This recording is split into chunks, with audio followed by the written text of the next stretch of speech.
Hey guys, welcome back. BDCKR here. We're back with Season 6, Episode 18 of our weekly P&Q&C&A&T. And as we have started doing recently, we're going to go through what those letters mean quickly for anybody new. P is for podcast, and as you like to say, patrons and Patreon, because this exists in podcast format without monetization, largely due to the support of our patrons. And because it alliterates. That's true. And if you want to access this in podcast format, if you're currently on the video, you can check links in the description to listen on all the major podcasting platforms. And we have Q, which stands for questions, which is how this all started. We pulled questions and comments from our YouTube videos. This was a Q&A until we started adding letters sort of surreptitiously. Well, I don't know how surreptitiously it was. I think we were pretty obvious about it, but I think we just got a little carried away because, I mean, sometimes it's not Q&As, right? And we thought it doesn't... It's sort of the genre. Yeah. But it's not actually what we're doing all the time. What it really is comment and response of some kind. Call and answer. So C is for comments because, it's not always a question. A is for answers, which is, the A part of Q&A. And then T is for talking because sometimes people ask a question and we don't really answer the question. And sometimes there's no question to answer and we just talk about it. This is just sort of an umbrella for the bread and butter, but also anything else that we could be doing. That's right. Just for specificity. And lately I'd like to talk about the just what's been happening this week and what's interesting to me. So the idea is that on both our phones now, we've set up a black background with white icons. Yeah, and I did it for pretty much purely aesthetic purposes. I just like the look because it's nice and clean. And we both use Nova Launcher on our Android devices. And so we can customize our home pages. And so on my last device, I started out by removing all the names of any of the icons on my homepage because I knew all the names of the icons were clear to me. And then I moved on to, for my folders, I replaced the actual folder with another icon that was representative of what it looked like. So there wasn't this look of a big messy folder. There were just a series of icons that you would tap on that would open up folders. So like my games folder, even if it had a ton of stuff in it, was just, it didn't look like a big messy folder. It just looked like a single icon of like a controller or something. And then now on my new device, I sort of combined all that. And then I've also made the decision to have my icons all have a unifying theme. So I've either downloaded or created icons for all of my needs on my homepage now. So there's not a single piece of text and there's not a single app on my entire phone that isn't white. Yeah. And what's interesting because for aesthetic reasons, totally legitimate, right? Yeah. But not the reason why I did it. And it's funny because, so this is the reading I'm doing. The idea is that it's only on AMOLED. Yeah. Is that can you just say it as a word like you say iOS as iOS? I don't AMOLED? I don't think so. But yeah, so there's OLED screens, and the idea is that what they have is true black, where not all of the pixels have to be on at once. So when there's black, it's turned off. Right, when it's pure black, yeah. So you can have like 1/16th or 1/24th of the screen lit up and the rest of it off. And so the articles I'm reading talk about how you only save energy if you're using that kind of screen. And the regular LCD screen, which is what I have on my new phone, LG G6, is not, you don't save energy because the whole thing is backlit no matter what the pixels show. Yeah. But it sort of misses the point because I'm doing it not for aesthetic reasons. I'm doing it for energy saving reasons because I can leave my screen brightness at 10%, and because it's black and white, super high contrast. It's the maximum amount of contrast. Right. So then but even when it's only 10%, I can still see enough, so it's usable. So before, my lowest usable kind of brightness was 20%. Now I'm down to 10%. Yeah. And that should save energy. It's interesting because it's true that it is backlit. But if you think about the intensity of the light, to me, it's interesting that it doesn't save any energy. Because I know when you, like, for example, activate, like, night mode on your phone, right? Right. When you've got a black screen that's lit up, it doesn't throw as much light. Like, if you just look on the face of somebody in a dark room who's looking at it, or if you try to, Because it's backlit, though. So what that LCD screen is between you and the light. So all it is having different kinds of holes and different colored holes. Oh, okay. So the light behind it is still the same, and that's why the people see. This is why it's weird that it misses the point where all the discussion I've read where it asks, well, do you save energy? Well, I guess just if you do that, you don't. But you can use it differently, and it can be more effective. You know what? That's a good reminder on how LCDs work for me, though, because I forgot that it's liquid crystal displays, and it's like the orientation of the crystals within it is changed by electric current to block light and change color. I forgot about that. The actual like underlighting is the same no matter what. And I never knew. Well, I can't. I do know now. Oh, so is that something new That's for something you new that for you me. learned just now? Yeah, listen. I grew up with liquid crystal displays that were only black and not black. Yeah. And I won't say white because they were never white. They were that gray. I used to have the I think it was the manhole game that was Game and Watch. Oh yeah. And I actually had the one that's in the Super Smash. Super Smash Bros. Yeah. So I actually had that game. I have you no had a idea Game and Watch game. I had a Game and Watch Yeah. game with the manhole, and you could because that was a series. Yeah, and this was the original one because we'd have relatives Yeah. that would send them to us, and like a huge treat. And I got so good at the timing of those 4. Bless you. There were 4 buttons.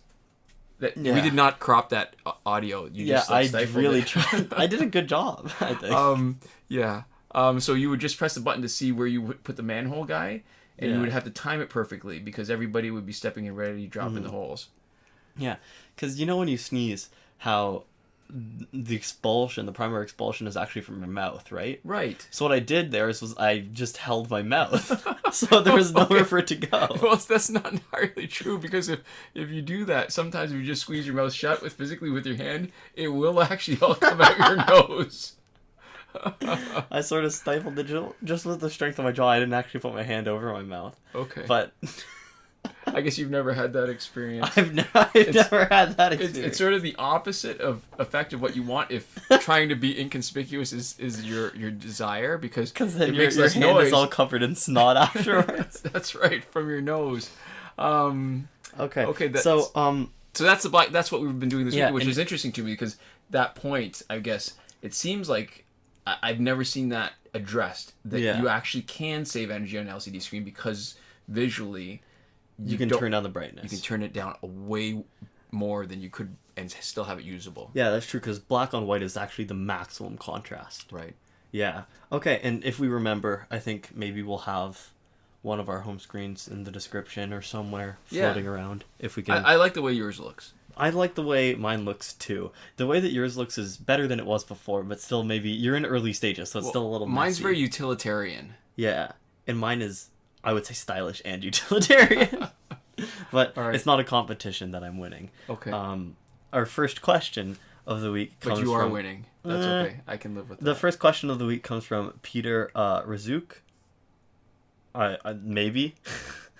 Razook. Yeah. Let us know how to pronounce it if you want. And the question is, just curious, what are you majoring in? And I'm assuming that's a question for me because you have been out of school for a very long time. A long time. But to answer that question, it's sort of interesting. The school that I go to doesn't actually, for the first year, doesn't specialize. So you go in... Is that true for every... So here's the thing. Is it true for every school, though? No. Like, when you're in a program that has different categories, some of those, you never actually study that particular topic until after the first or second year because you're getting your base kind of... But my school also knowledge. literally doesn't specialize, where even if you get in, you don't actually necessarily... If you get in for a program, you get into what the category that the program is under, and then you have to apply for it based off of your marks from the first year, which is different than most schools. And that seems to make more sense. Maybe because then once you've studied it, it reveals more of an aptitude or not for that particular area, right? So, to answer your question, I am now, I believe, in majoring for neuroscience and psychology. But this year, my first year, I was just in life science, and, I took psychology courses. But the way that the neuroscience program works is that a lot of the courses that you're taking are the same no matter what program you're in for first year. They're just sort of standard life science stuff, and then maybe psychology, but I haven't actually been in any neuroscience classes yet. I've just been on stuff that they have determined is sort of like the precursor. So you go in, you take the classes that you want for the major, that you're planning on getting, and then you apply for it based off of your marks, but you don't actually get in. So for the psych program, you need certain marks in psych to get into the major for psychology. And so that's what I'm majoring in, sort of. That's what I'm planning on majoring in, but up to this point, I haven't actually done much specific for either field. I have taken first year psychology, but that's basically like a general knowledge course more than anything else. They don't really teach you much other than just facts and information. There's no like application really. So how did you feel about the idea that you had to commit so early to that idea? Because if you hadn't, then you could take more just science and then apply after a couple of years if you still had an interest in that. Yeah. I think it's interesting too, because you know what, I think you hear from a lot of people where they say, oh, there was this class that I hated in high school, or that I hated growing up, and then I took it in university, and I learned that I didn't hate the subject. I hated that teacher. I hated the teacher, or I hated the way that it was taught, and then I reached university and I actually realized I quite liked it.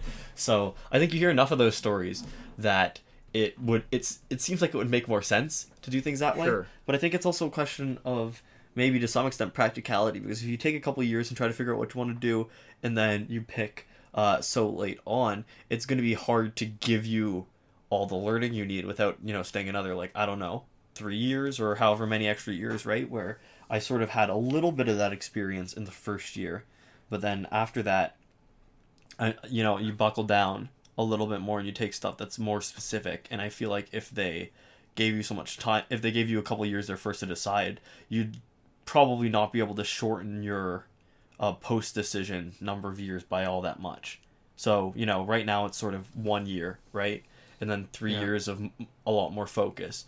But if they changed it where you had 3 years of sort of noodling around and figuring out what you wanted to do, I don't think they would be able to reduce how many years you had to do of the focus by very much. But you were actually in the neuroscience program right as you went into first year. I was not. I was taking courses with neuroscience in mind.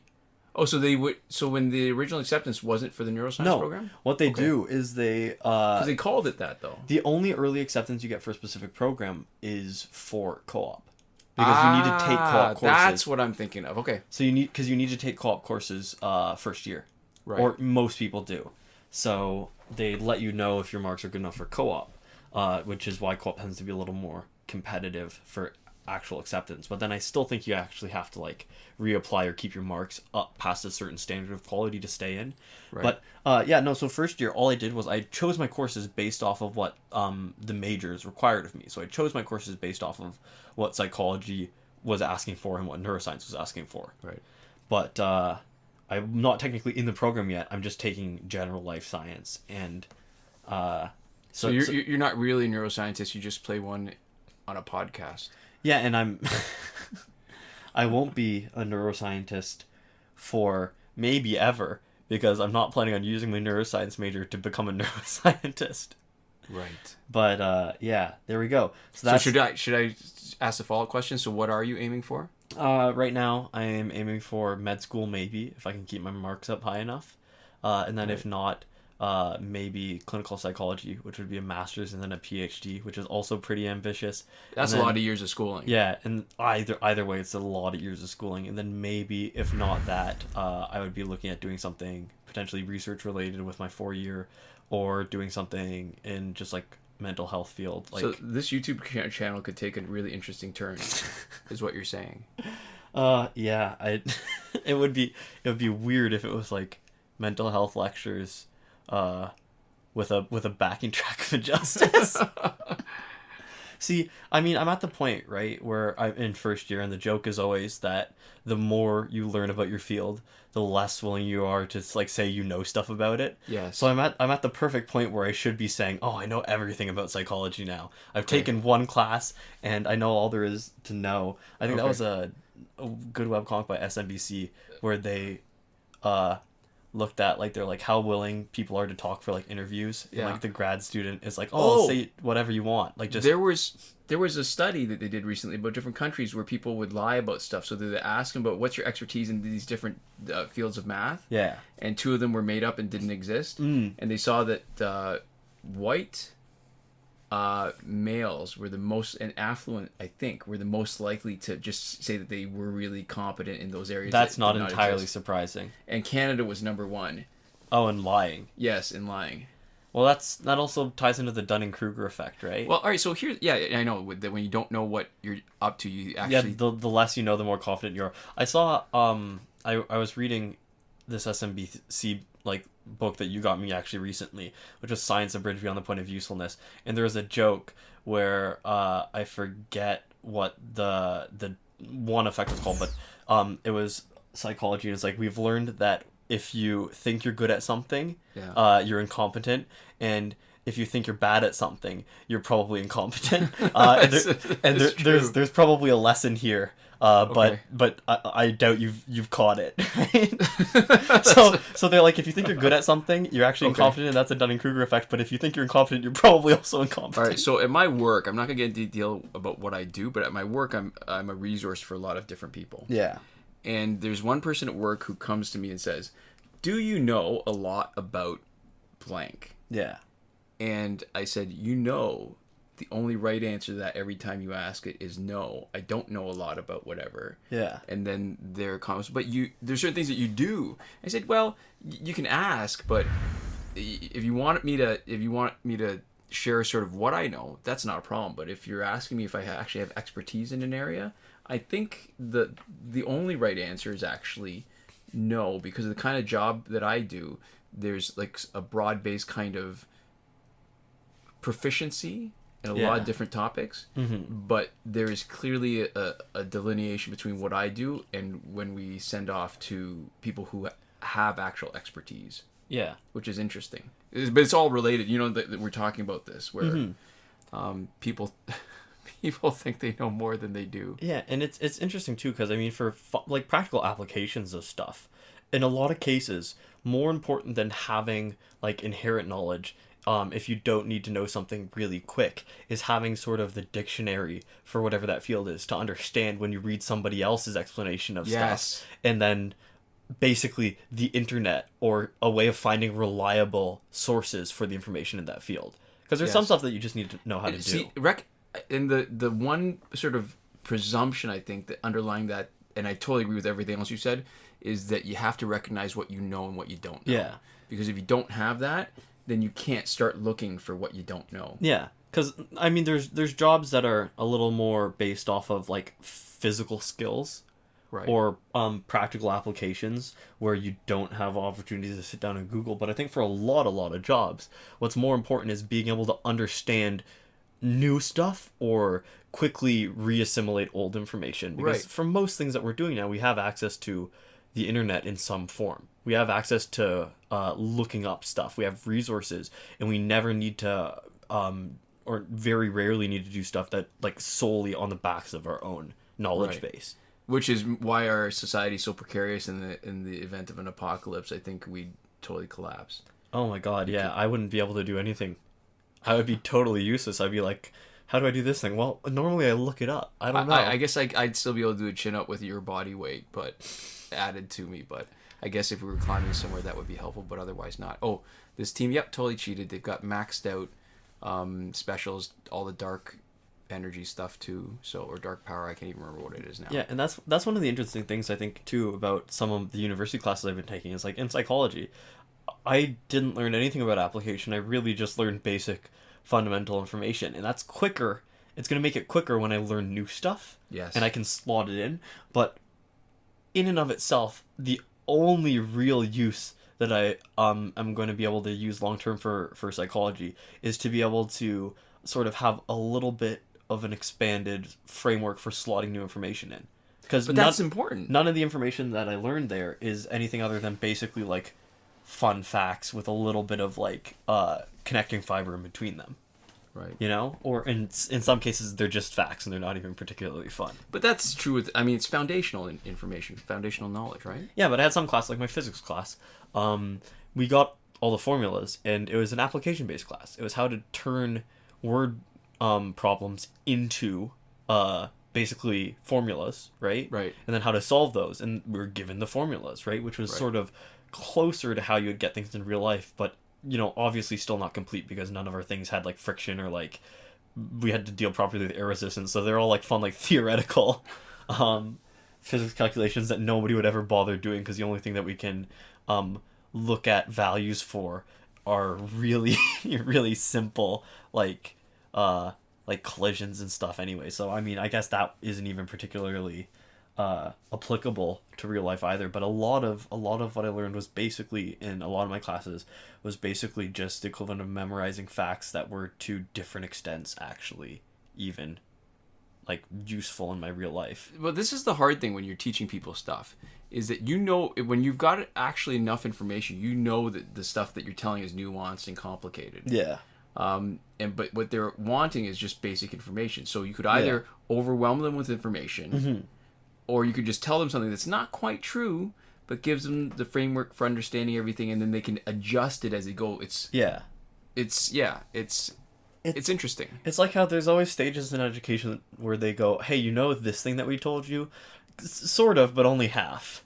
Right, so sometimes that's why it's not always the best to have the most brilliant person in one particular area doing the teaching, and you actually need teachers. Oh, this is something that I learned in psychology. The higher IQ people get after a certain point, there's a point up to which it's useful, but after a certain point, people on average are considered worse leaders as their IQ increases. And experts in the field, because one of the things that happens is the more you know about something, the worse you are at gauging what the average person knows. And the closer you are to the average person's level of understanding or able to like know what that is, the more likely you're going to be able to address and explain things to people above their level of understanding using terms and otherwise being accessible to them. I think it has probably a lot to do with the fact that if you are that brilliant, you skipped a whole bunch of steps to get there. And as long as you've had the experience of getting to where you are but as long as your starting point was close and that you retain some sort of empathy for the people who are learning now and some memory of what happened, I think you can still be pretty good. But when you're that brilliant, you've jumped way past, like when you're nonverbal, you've started understanding a whole bunch of other concepts and you don't really have the words for it because you never had to learn it. Yeah. That's gonna make it more difficult. Yeah, no, but so it's interesting that it doesn't matter how much you know. If you want to convey your information to other people, you need to first and foremost be able to understand what they can understand. Right. And that's much more important than what you know. Right. Oh, I want to point out too that a lot of these questions are from a couple weeks ago because last week we mentioned this in our recap, but it probably bears repeating because I think there's maybe a split in our audience that there's some people lot of overlap. Some people don't watch both. Is that because we had some of your classmates living with us and helping them move out for a few days, and that I thought it was going to be once the exams were over.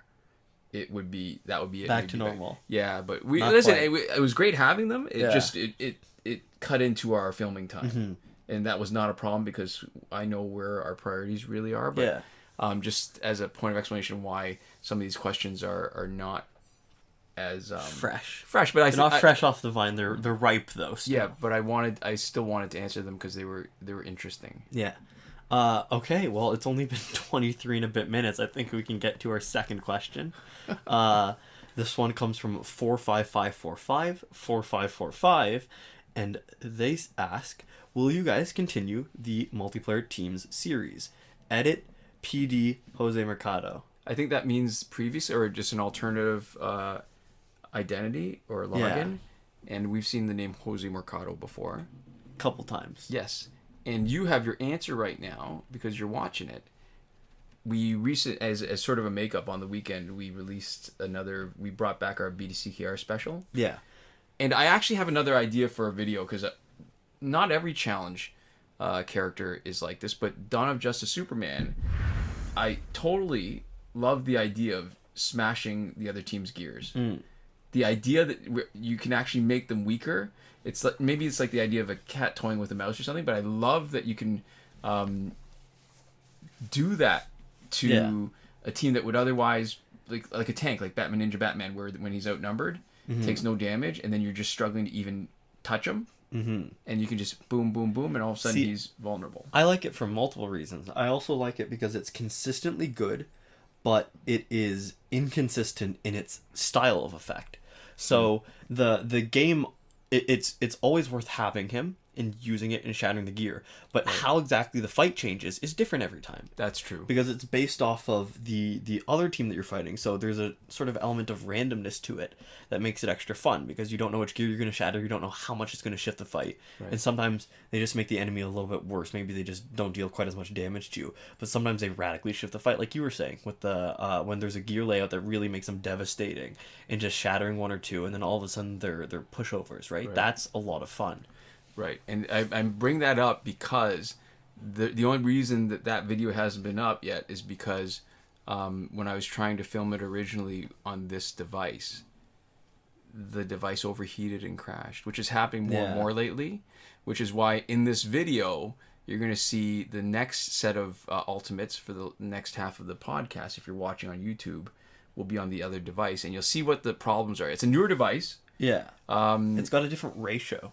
Yeah, slightly. It's not rooted, so I cannot use SCR recorder, which means that the audio, which we're leaning towards anyways, is going to be all us and not the game, because the legit allowed Google Play recorders that for stuff that isn't rooted will not let you do device audio directly. Mm-hmm. And so, yeah, we'll see, but it seems like the quality is better, but I can't tell really the way we're filming it right now and editing this video. So there we go. We'll see, and you guys will have to let us know what you think. We have response from, and these are sort of two responses that are sort of paired, and this was in response to our discussion of religion in the podcast. And it was interesting. My friend, who is Muslim, actually, in real life. Yeah. He's Muslim in real life. He's also my friend in real life. Yeah. No, I know what you meant. But actually, responded. He just plays a Muslim on YouTube. Is that like? I mean, it should be pretty straightforward. That's what it meant is real life. Yeah. Yeah. No. Also responded and said that we handled our discussion in a way that he thought was pretty well, and there was one sort of more minor. I think so. Well, one thing that I think I wasn't very clear on is that Muhammad perhaps you said erroneously. Or maybe I said, sometimes I don't pay attention to what I'm saying. You and me both. But that Muhammad was the last prophet, right? He was the most important one. And that Jesus was one of the other ones along the way. Yeah. Which is why Jesus is still, like I was saying last time. I mean, the idea really is that as religions, Islam and Christianity are more closely aligned than Christianity and Judaism. Yeah. But anyway, so we have some other responses. The first one comes from King Giga, and they say, "That's the thing, though. Christianity is supposed to be you loving anyone and everyone as yourself, as your neighbor, or as your brother or sister. And we have the commandments, and the thing is, we have Christians who still abide by these, but then we have people who claim to be Christians that don't set a good example for Christianity. And most of the time, it seems that those people go out and judge people and all that, and that's what non-believers see Christianity as, and they don't want that. I struggle with living up to what being a true Christian means, and to me, it is hard. And with the LGBT community, I'm aware of how people who claim to be Christians act upon them, and that's not right. I love the people. I don't necessarily agree with the LGBT community based upon what they believe is right, but I don't argue with them over it. I befriend them. I have friends who are like that. And that's what being a Christian really can mean, loving anyone and everyone. Sorry, I love getting deep into this kind of stuff, but it is because I don't want Christianity to be looked down upon as a judgmental group of people. Thanks, though," and then thumbs up. So I think that's a good comment overall. And I think this is pretty much what we were saying in our podcast, which is, or in our previous episode when we were talking about it. Episode 17. Where we understand that the things that are bad about Christianity as like a entity, right? About, and people who practice it aren't necessarily intrinsic to it, right? Right. It has nothing to do with Christianity. Yeah. Where there's obviously some problematic things that have been done in the name of Christianity, which is exactly what you're saying here, but that it's not actually, anybody who's Christian has to do these things, or it is fundamentally part of it. I think really recently we actually saw a show. We went to a concert for the Mountain Goats. Oh, and that was great. That was the other thing I wanted to mention about what we did recently. We drove out to Ottawa. Mm-hmm. It was a 4.5 hour drive each way. Yeah. Just so we could see the mountain goats in Yeah. concert. And John Darnielle, I listened to a podcast with him on it, and he is theistic. He is Christian, and he is, totally good about it. It's the same sort of thing where he just says, it's not about you to judge people. And I believe that Christianity says, like, as sort of centrally, what Jesus told us was that, like, everybody sort of has equal footing. Everybody deserves a seat at the table, and we don't get to pick and choose who gets sort of rights, right? We have to give that sort of, like, respect to everybody, no matter what. And if anything, part of the point as a Catholic, I sort of have a passing kind of facility with some of the issues, is that if anything, the people who have suffered deserve more after this life. Mm-hmm. The whole idea, Mike Python did a great parody, blessed are the cheesemakers, for the kingdom shall be theirs. Cheesemakers? What's so special about the cheesemakers? I don't think it's meant to be taken literally. I think it's meant to refer to all makers of dairy products in general. But the idea really is, like, so it's the poor, it's the downtrodden, it's the refugees, it's the people who have really suffered.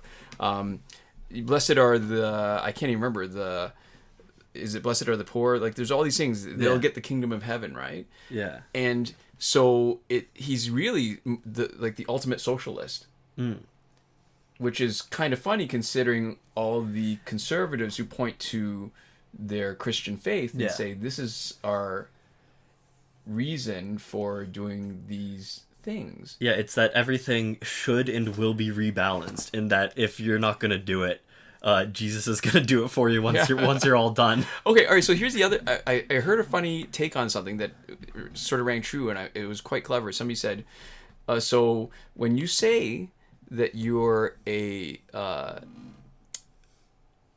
social progressive or socially liberal, but fiscally conservative, what's consistent with that would be to say that you're okay with somebody dying not because they're gay, but because they're poor. Because when you're socially liberal, or that's progressive, then you're good with, like social stuff that doesn't have to do with money, and you're willing to be open-minded. But when it comes to money, it's that whole idea, well, if you're poor, it's your fault, and keep the money that you've got, less taxes, no social programs, and that's what it ultimately amounts to. Yeah, and I think that is a little bit of a reductive. What word? Reductio ad absurdum? Maybe. Yeah, that works. It's a little bit reductive, because I'm sure some people will have their beliefs, and they'll not, at least consciously, I think, at the very least, even if we're still kind of staying really close to your sort of core conceit, they won't consciously sort of believe that is what they're saying, but it's in line with that. Yeah, but I think for sure that's one of the things where it's. I think people who, I'm sort of a proponent of definitely some socialist ideology, and I think socialism in general is probably better than what we have now, or at least giving it a try, some form of it. I don't think it works in all forms or sort of just applied broadly. Yeah, I agree with that. The thing is, even when we're talking about conservatives in Canada, I think a lot of the conservatives would identify more with the Democrats in terms of their positions. But it's more just, you're right. We're talking broad strokes. Yeah, in broad strokes, I think redistribution of wealth to some extent is valuable. And I think there's definitely right and wrong ways to do it, but it's worth it to actually figure out what the right ways are and do those, instead of saying, well, there's so many wrong ways, and sort of throw your hands up in the air and say, well, I guess we just should keep all the money where it is. Well, because it's a matter of degree, right? Yeah. So to me, it's not awful that somebody makes twice as much as somebody else, but it is criminal that somebody can make 100 times as much as somebody else. Yeah. When we're talking about, a not quite living wage compared to a wage that's so in excess of anything that you'd ever need for your lifetime. Yeah, well, to me, more than even just the comparing people, I think when somebody has that much money and somebody has not enough, it's more the fact that the person who's making the least amount of money has nowhere near enough. Right. And I think we should reach a point where everybody has enough. And then after that, if somebody's making 100 times as much as somebody else, but the person at the bottom still doing has okay. a living wage. Yes, I'm fine with that. Yes. I mean, I think we could probably do better, right? And I Yes. think, you know, at the end of the day, that's probably our goal. Probably shouldn't be to just, you know, make sure that people aren't starving and have a little bit more of an equal distribution. Well, but at the end of the day, that's really the only thing that I think we need to work on now. I mean, among all the different things that Doug Ford as a premier has done that I object to, the most obvious one and the earliest ones was removing the scheduled increase in minimum wage. Yeah. Because my position has always been that it should really be that even if you don't work, you should have enough to survive. Yeah. But it's even worse that somebody who's willing to work full time at the minimum wage still cannot make enough to have a decent life. Yeah, because I don't think we're suggesting like a system that's like ripe for abuse, right? You don't need to give people incredibly high standards of living for doing nothing, but I don't think anybody should be starving on the street for doing nothing either. Right. Because if at the end of the day somebody really just wants to, you know, simply like eat and stay alive and have a place to sleep at night, I think that should be, even if it's not currently, like a pretty basic right that doesn't require you to, like, you know, have a job necessarily. Right. Yeah, it should be pretty easy. Yeah, because right now lots of people live like that, but they live like that because other people in their life are doing that for them, and I think nobody considers that unfair, right? And that's a choice, and people are like, you know, that's a choice that an individual's making, and the only money that's being given up is being given up voluntarily.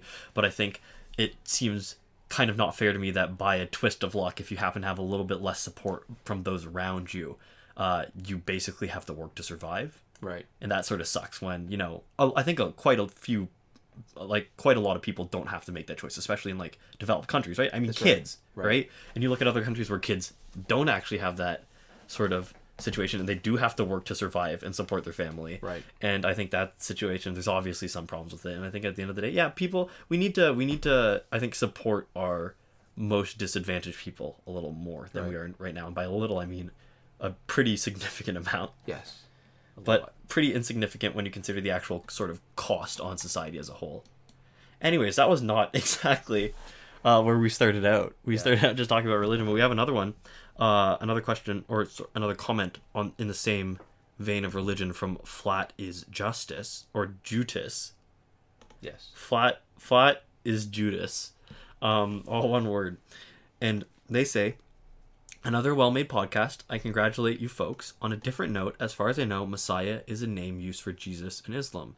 They're still waiting for the Messiah is true, but the word Mahdi is used instead of Messiah, mostly. And I'm not sure if the pronunciation is right. Again, feel free to correct me. The definition of Mahdi is, in popular Muslim belief, a spiritual and temporal leader who will rule before the end of the world and restore religion and justice.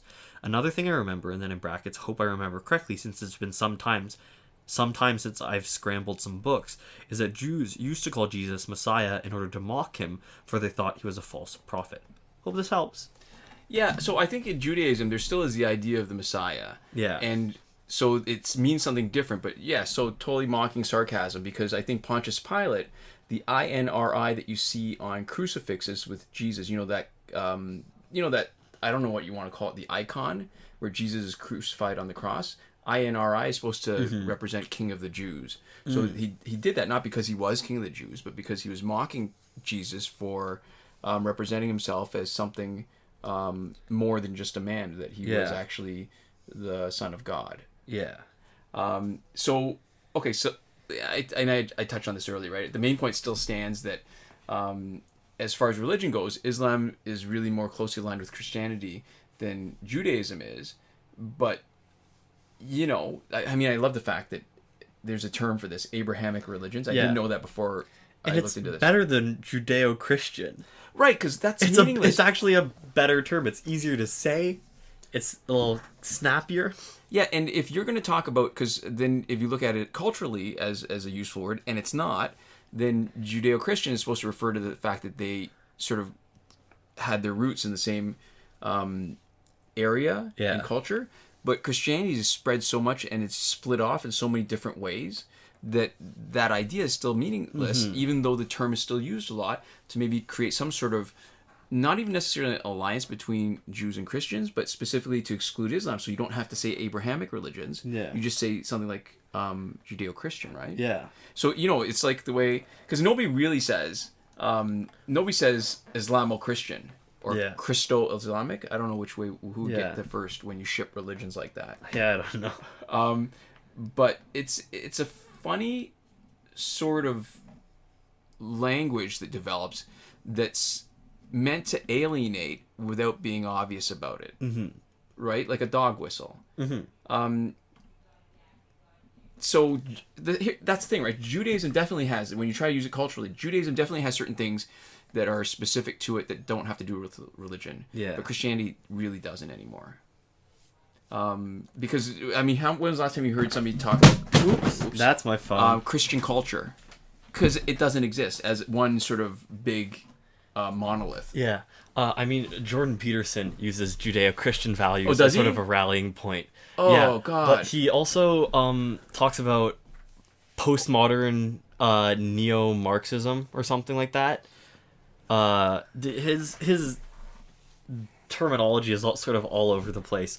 I highly recommend the Philosophy Tube and ContraPoints YouTube videos on Jordan Peterson, and they sort of break down the language that he uses and what it means and why maybe his stances are convincing to so many people, damaging to the people who sort of listen to him uncritically, and also don't mean a lot when you look too deep into them. They're sort of quite good pieces on it, and they're the kind of things that I have been told are potentially convincing if you start from a place of actually believing the stuff that he's saying. Okay. So they're actually good sort of for anybody. They're a good primer for people who have heard anything about him, including heard stuff from him and are, believing it, or for people who don't, So those are some good cuts. Yeah, no, but Jordan Peterson, I think, uses the term Judeo-Christian values as sort of like a gold standard for behavior.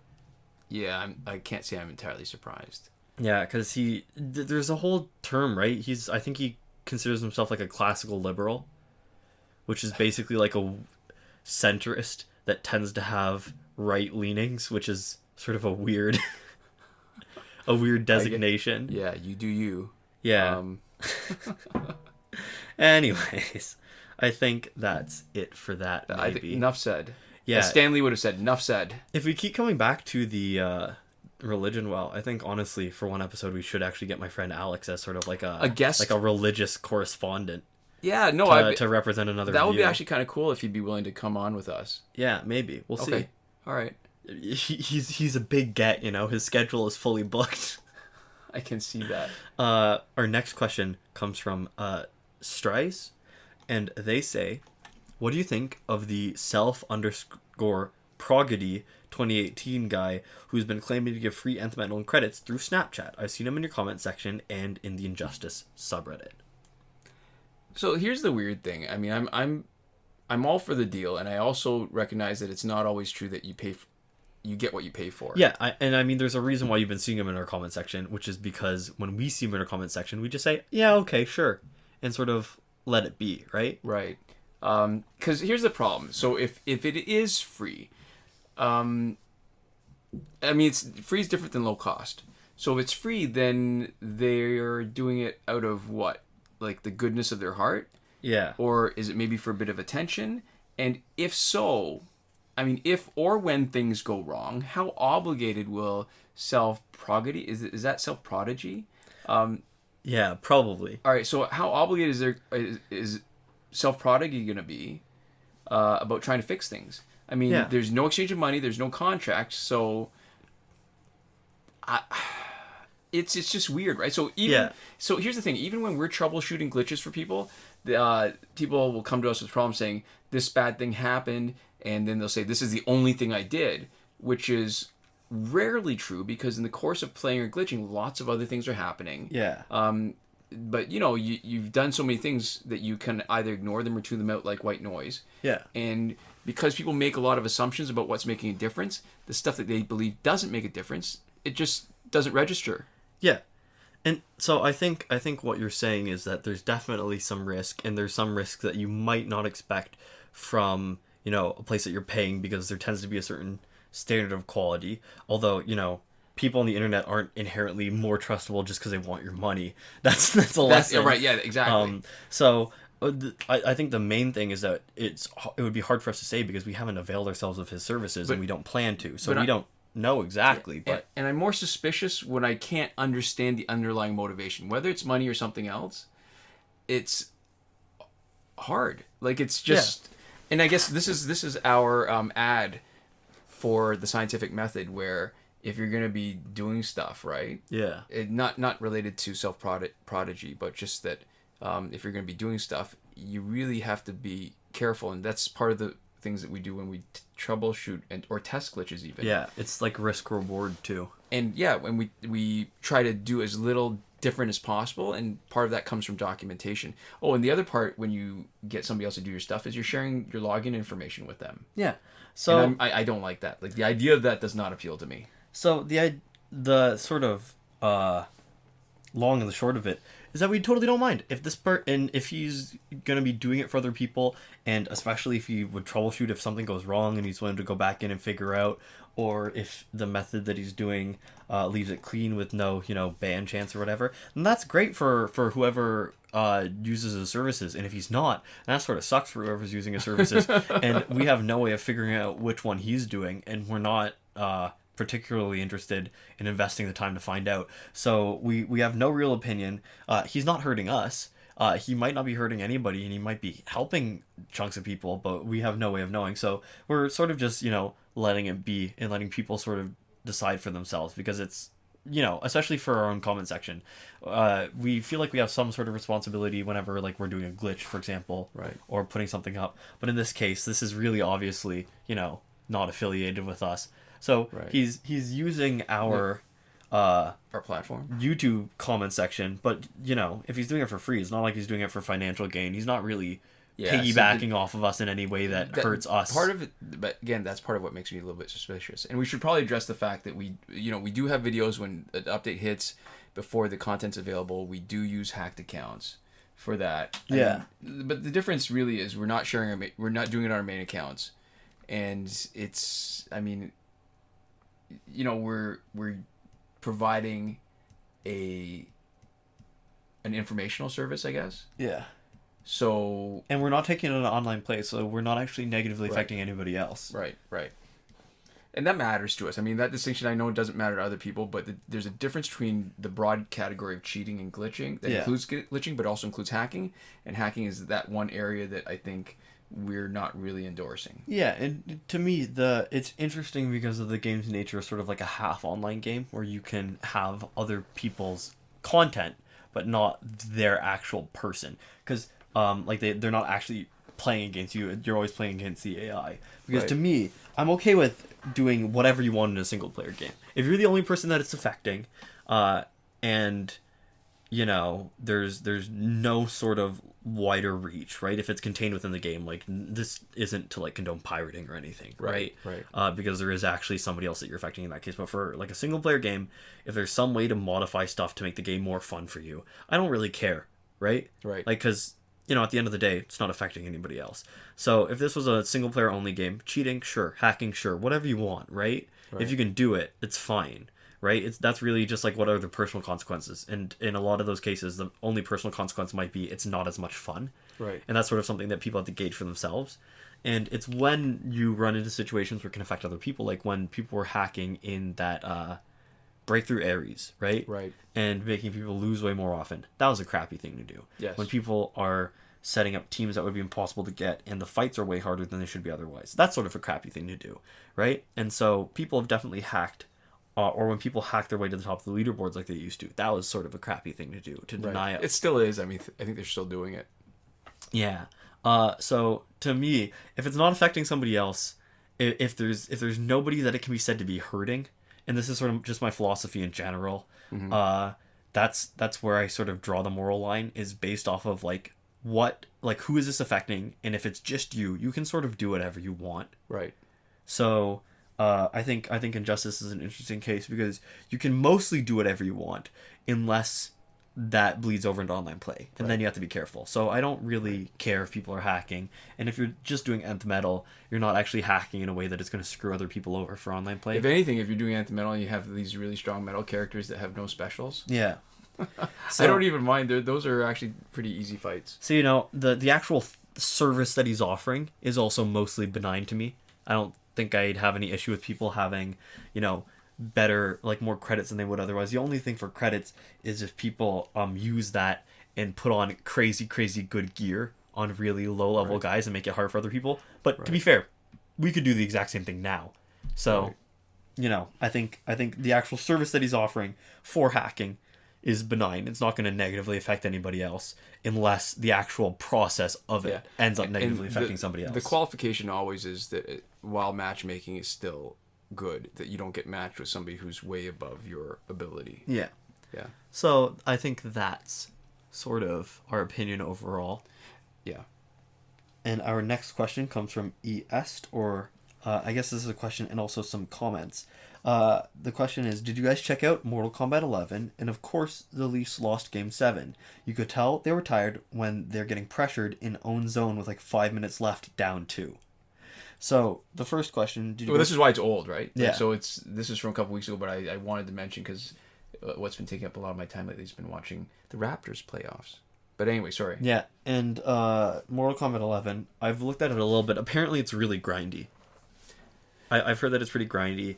I've looked at, you know, like a little bit of the sort of new fatalities and stuff, and I've seen clips from the story mode. And it looks, you know, like Mortal Kombat. It's pretty, like, good looking at this point, graphics-wise.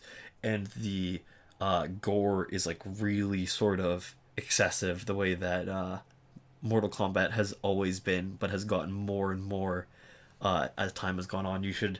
I don't know if you've seen anything, but I have not. People really get totally dismembered in that. Like, they're really just tearing people up. And it's, like, interesting to watch, but I think I definitely find sort of less joy in it than I know some people probably do. Yeah, I think that's the problem, right? Like, with a lot of, not even just games, but with books, when you have a series, the appeal, so when you have one really good thing... Yeah. And then the next thing comes out, is the goal to give more of the same, or, you know, crank it up to 11, or maybe go in a different direction where you risk alienating some of the fans who like the first game, but you're hoping that you can give them something that you think they'll like, even if it's not the same thing. Mm-hmm. Yeah, there's some stuff where more of the same is definitely good, and I think for Mortal Kombat it has been sort of similar, right? For a while, it hasn't been, because fighting games, I don't think there's been a ton of innovation in that sort of field, because there's not a lot you can do. I think they're doing most of what they can with what they're given, while keeping the format, you know, mostly similar. Well, that's the whole idea of, you know, extending a franchise, is that there's got to be something tying it in, because you've got this audience already, but where's the justification for it, right? Yeah. Like, you've got to make something different enough that it doesn't feel like it's just a money grab, but not too different that people think, hey, this isn't Mortal Kombat. This is not what I wanted. Yeah, and I think, for fighting games, I think they've done a lot. Like I said, you can switch up the formula. Another thing that people have been doing that has refreshed the fighting game genre is platform fighters, which is the genre sort of centered around the nucleus of which is Super Smash Bros. Right. Where there's a lot higher focus on movement and maneuverability, right? And the combat sort of and everything all feeds into moving, right? Like, the way that you lose is you get knocked off, right? You don't die because you don't have a health bar. And a lot of your attacks also move you or the enemy somehow. And the way that they move you and the enemy with each hit, right, is also really important to how you use the attacks. So there's definitely, you know, that's not to say, like, fighting games as a genre are, like, done. There's nothing else you can do with them. But I think for what Mortal Kombat is, the way that I've seen people iterate with those games is in, like, single player, is having some form of, like, longer term progression.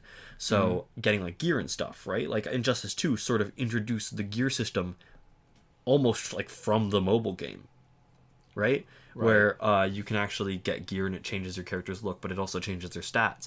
And in one way, it gives you more motivation to keep playing, and it gives you stuff to work towards, because I think progression systems are very, very frequently used for longevity, right? Right. And they're an easy way to sort of give you time-delayed content, and when it's sort of like a randomly generated or procedurally generated or like an upgrade-based progression system, you can have content that it essentially boils down to increasing percentages of different like boosts, which means that there's a way to like have it last forever, because you just make the increment smaller, or the amount of currency you need higher to use each increment, and then all of a sudden it takes longer, or you make how quickly you get it slow. Like you But that's going to be the problem, right? Because forever is sort of a funky kind of idea, where if you recognize at least that there's going to be a certain life expectancy for whatever you put in. You don't want to take something, you introduce one new thing,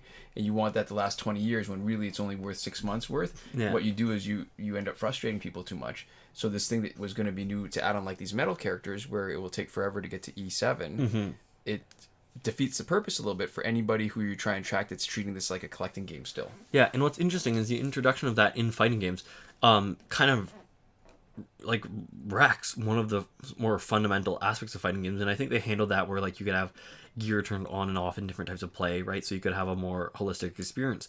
But the sort of point that it's fundamentally fair and that anybody has the same basic building blocks for success, and it's just how you use it, sort of gets shown up by having like a gear system where people who have played longer can do better.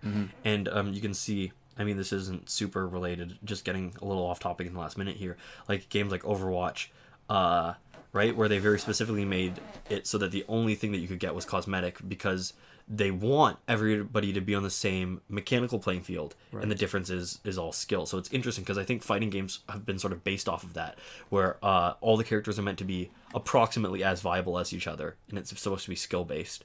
And one of the ways that you can add longevity sort of ruins that precarious balance, where somebody who's played twice as long as had more time to get better stuff has a fundamental advantage. So there we go. Looks like we're out of time. We really got off on some weird tangents during this episode, but we should give a huge thank you to our patrons. We have a Patreon. You can go to patreon.com/BDCKR if you want to support us there. So a huge thank you to the people who've already made that decision.